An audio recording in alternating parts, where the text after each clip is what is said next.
Welcome to the Action Potential show. We are due to begin shortly. Please may I ask everyone to stay outside of these lines here for your own safety. Please switch off any mobile phones that you have. Does anyone have a mobile phone? Yes. Yes or no? Okay, alright, cool. No ball games are allowed, so could you put that in your bag, please? Thank you.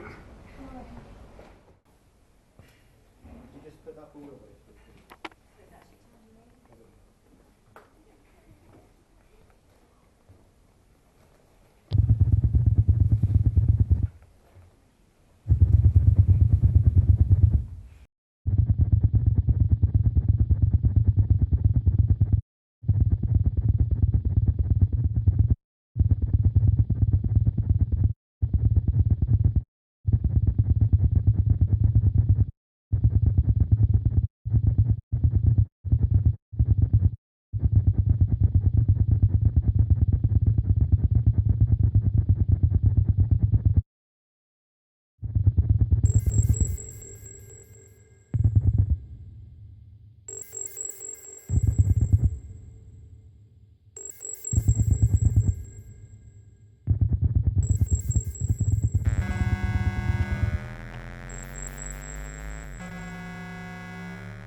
Okay, so stop.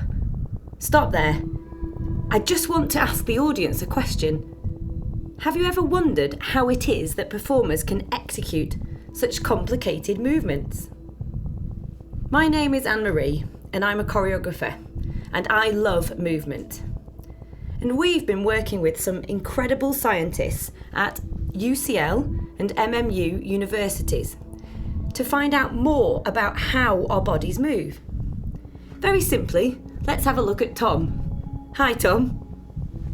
Tom has just picked up his water and taken a well-deserved sip.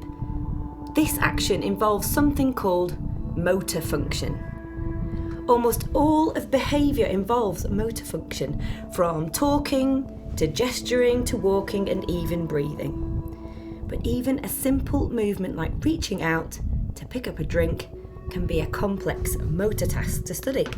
I think we're going to need some pseudo-dance scientists here. Brilliant. Tom's brain is busy figuring out which muscles to contract and in which order to steer his hand to the bottle. It also has to estimate the force needed to pick up the drink.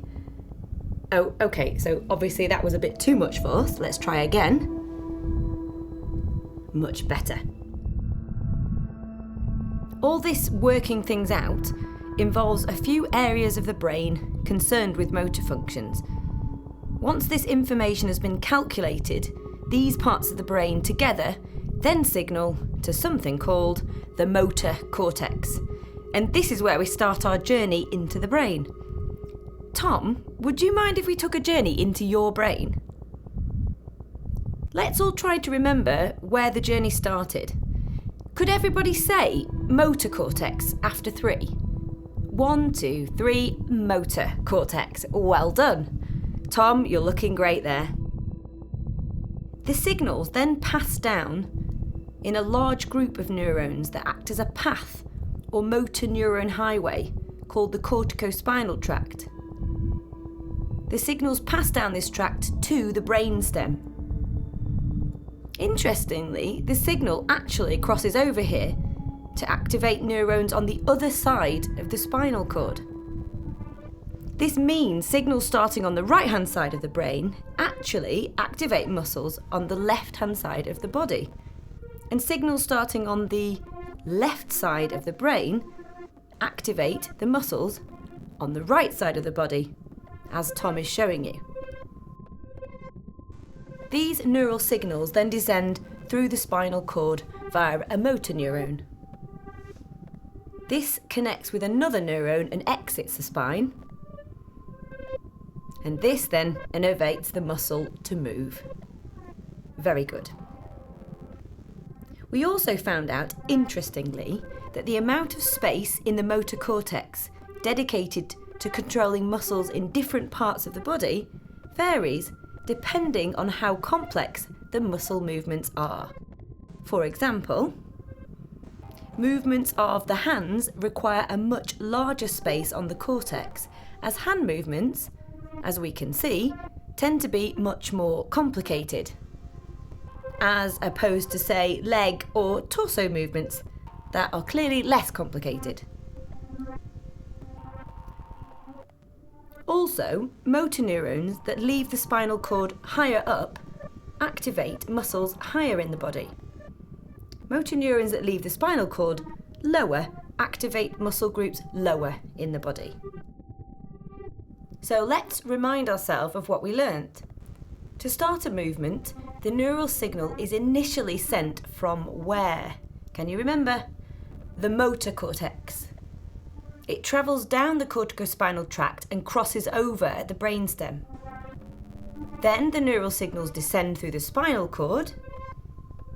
They then connect with the motor neurons as they leave the spinal cord, where they innervate the muscle.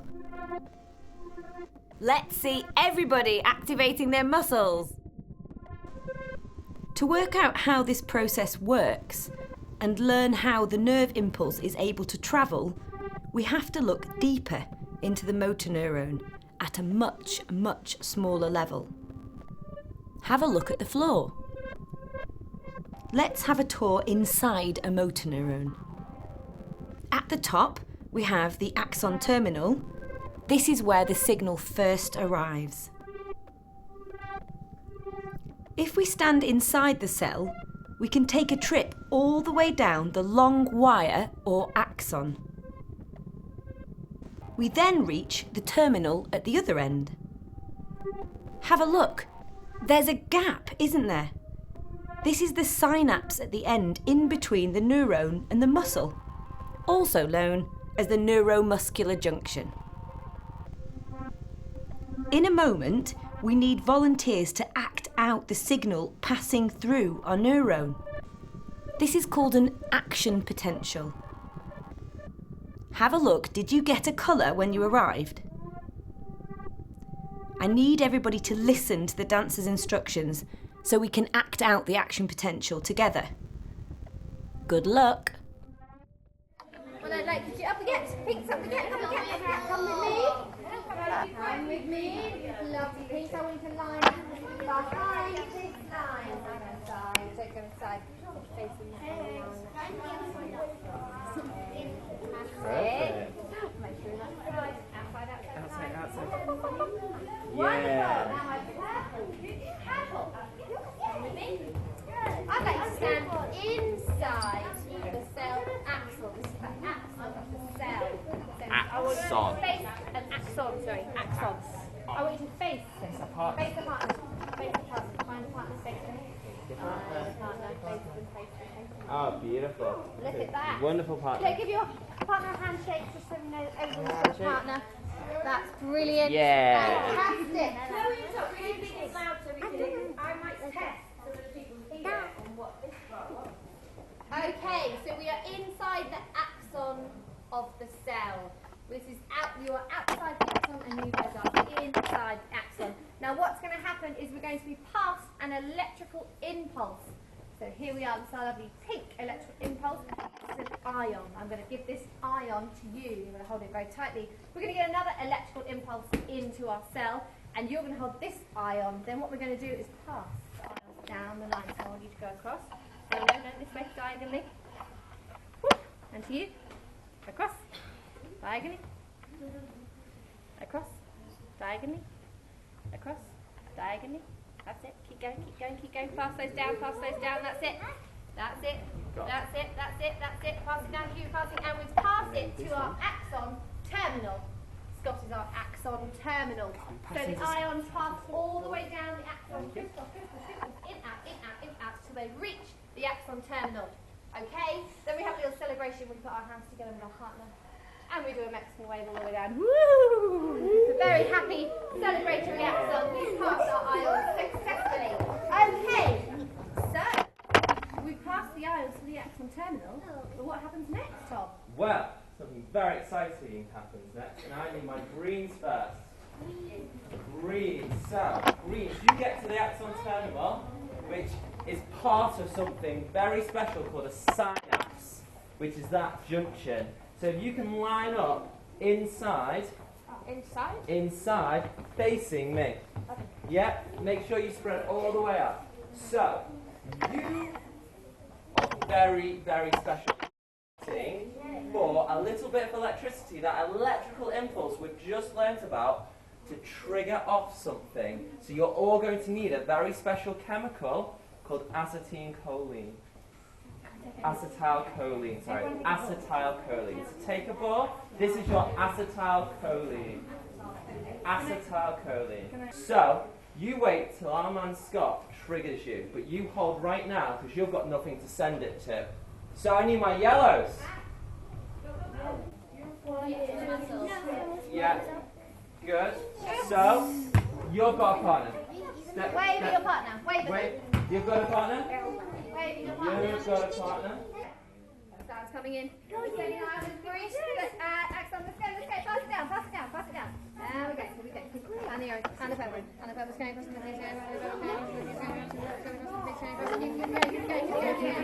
Just pass it.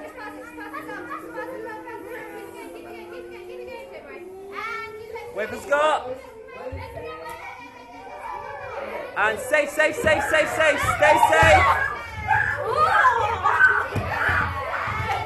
Stop! Well done, everybody. This research is particularly important in the battle against the devastating disease motor neurone disease, or MND. In MND, the motor neurons are dying, therefore the neuromuscular junctions also die off. Eventually the muscle can no longer contract, and when the muscle can no longer contract, it starts to shrink in size. This naturally in turn leads to a reduced capability to move. Scientists have proposed 3 hypotheses as to how this happens. 1, a dying forward phenomenon where the disease initiates in the upper motor neurons, leading to the death of the lower motor neurons. Or 2, a dying back phenomenon where the disease begins at the lower motor neuron level and progresses back to the upper motor neurons. Or 3, an independent degeneration phenomenon. These scientists are working hard every day to bring hope and make life better for patients with MND.